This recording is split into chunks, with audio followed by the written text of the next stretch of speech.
அனைவருக்குமே வணக்கம். சற்று முன் கிடைத்திருக்கக்கூடிய ஒரு மிக மிக முக்கியமான செய்தி ஒன்று வெளியாகி உள்ளது. சற்று முன் ஜனாதிபதி போட்ட அதிரடி உத்தரவு, ஸ்டாலின் திகார் சிறையில் அடைப்பு, இது மாதிரி பார்த்தீங்கன்னா செய்திகள் வெளியாயிருக்கு.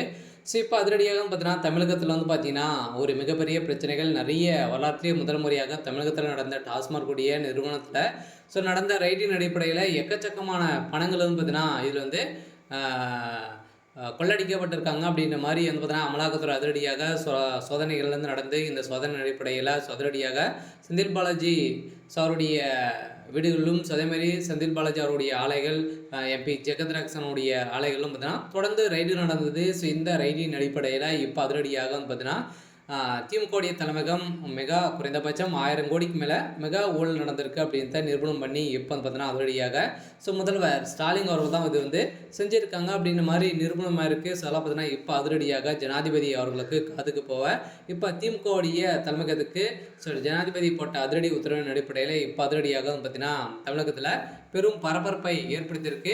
ஸோ இதை பற்றி இந்த வீடியோவில் நம்ம முழுமையாக பார்க்கலாம். ஸோ அதுக்கு முன்னாடி நம்ம சேனலுக்கு இப்போ தான் நீங்கள் முதல் முறையாக வந்திருக்கீங்க அப்படின்னா மறக்காமல் நம்மளுடைய சேனல் சப்ஸ்கிரைப் பண்ணி சப்போர்ட் பண்ணுங்கள். ஸோ வாங்க வீடியோக்குள்ளே போகலாம். பார்த்தீங்கன்னா ஏற்கனவே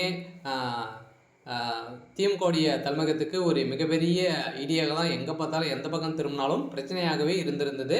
ஸோ இந்த நிலையில் தமிழகத்தில் டாஸ்மாக் உடைய நிறுவனத்தில் நடந்த ரைடின் அடிப்படையில் குறைந்தபட்சம் 1000 கோடிக்கு மேலே மெகா ஊழல் நடந்திருக்கு அப்படின்னு தான் நிரூபணமாகி இப்போ அதிரடியாக அமைச்சர் செந்தில் பாலாஜி அவர்கள் திடீர்னு நீக்கப்பட்ட சம்பவம் பரபரப்பை ஏற்படுத்தியிருந்தாலுமே இது ஒரு நீக்கிட்டா இந்த வழக்கு திமுகவுக்கு எந்த ஒரு பாதிப்பும் இருக்காது அப்படின்ற மாதிரி நினைத்து பார்த்தீங்கன்னா முதல்வர் ஸ்டாலின் அவர்கள் இது மாதிரி செய்திருந்த நிலையில் இப்போ அதிரடியாக முதல்வர் ஸ்டாலின் அவர்களே வசமாக சிக்கியிருக்கார். இதில் பார்த்தீங்கன்னா இப்போ மீண்டும் 2வது முறையாக நடந்த ரைட்டின் அடிப்படையெல்லாம் இதில் தொழிலதிபர்கள் அதே மாதிரி உதயநிதியுடைய நண்பர்கள் வசமாக சிக்கி இப்போ பார்த்தீங்கன்னா அவர்கள் கொடுத்த வாக்குமூலத்தின் அடிப்படையில் திமுகவுடைய தலைமையகமே வசமாக சிக்கி கொண்டிருக்காங்க. இந்த நிலையில் தான் பார்த்தீங்கன்னா அதிரடியாக இந்த செய்தி ஜனாதிபதி அதுக்கு அவங்க போட்ட உத்தரவின் அடிப்படையில் இப்போ முதல்வர் ஸ்டாலின் கைது செய்யப்படணும் அப்படின்ற மாதிரி இப்போ தகவல் வழியாக இருக்குது. இந்த நிலையில் தான் இப்போ அதிரடியாக இன்று அமலாக்கத்துறை கஸ்டடியில் பார்த்தீங்கன்னா அவர்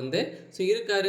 கூடிய விரைவில் கைது செய்யப்படுறதுக்கான அனைத்து ஏற்பாடுகளுமே நடந்துகிட்டு இருக்குது. எல்லாம் கட்டாயம் திமுகவுடைய ஆட்சிக்கு ஒரு மிகப்பெரிய கேள்விக்குறியாக தான் வரப்போகுது. இருந்தாலுமே உதயநிதி ஸ்டாலின் அவர்கள் துணை முதல்வர் ஆனதுலேருந்தே ஒரு மிகப்பெரிய பிரச்சனையாகவே திமுகவுடைய தலைமை இருக்குது. இதெல்லாம் பார்த்தீங்கன்னா உதயநிதி ஸ்டாலின் அவர்களுடைய பதவி பறிக்கப்பட போகிறதாகவும் ஒரு பரவலாகவே பேசப்பட்டிருக்கு. சரி, ஓகே. இன்றைக்கான அப்டேட் பார்த்தீங்கன்னா இதுதான். மறக்காமல் நம்மளுடைய சேனலை சப்ஸ்கிரைப் பண்ணி சப்போர்ட் பண்ணுங்கள். தேங்க்யூ.